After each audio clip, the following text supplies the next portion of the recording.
அஸ்ஸலாமு அலைக்கும். இன்று உலகம் முழுவதும் ஒரு புதிய நம்பிக்கையின் விடியல் ஏற்பட்டுள்ளது.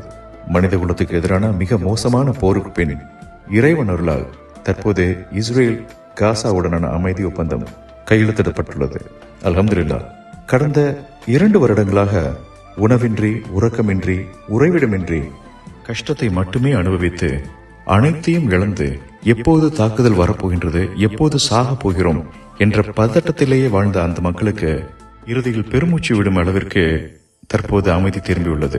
67,000 மக்களை உயிர் தியாகம் செய்து 1,70,000 மக்களுக்கு மேல் ஊனமுற்று மிக மோசமான இன அழிப்பை எதிர்நோக்கி மக்களுக்கு இறுதியில் இறைவன் ஒரு விடிகளை கொடுத்துள்ளான். கடந்த 2 வருடங்களாக சிரிப்பு என்பதையே மறந்த அந்த மக்கள் தற்போது மகிழ்ச்சி ஆரவாரத்துடன் கொண்டாடி வருவதை பார்க்கும்போது மனதிற்கு நிறைவளிப்பதாக இருக்கின்றது. இரத்தமும் கண்ணீரும் நிறைந்த அந்த நிலம் இனி அமைதியின் மண்வாசனை கொண்டு மாறப்போகின்றது. குழந்தைகள் நிம்மதியுடன் பள்ளிக்கு செல்லும் சிரிப்புலி மீண்டும் கேட்கப் போகின்றது. தாய்மார்கள் நிம்மதியுடன் தங்களது குழந்தைகளை அரவணைத்து சந்தோஷத்துடன் ஆடிப்பாடும் காட்சி நம் மனதை தொடுவதாக உள்ளது. இந்த அமைதி ஒரு அரசியல் முடிவு மட்டுமல்ல, இது மனித குலத்தின் வெற்றி, நமது துவாக்களுக்கு கிடைத்த வெற்றி. உள்ள முருகி கேட்ட நமது அனைத்து பிரார்த்தனைகளுக்கும் துவாக்களுக்கும் இறைவன் பதிலளித்து விட்டான் என்பதை நினைவூட்டும் நாள் இது.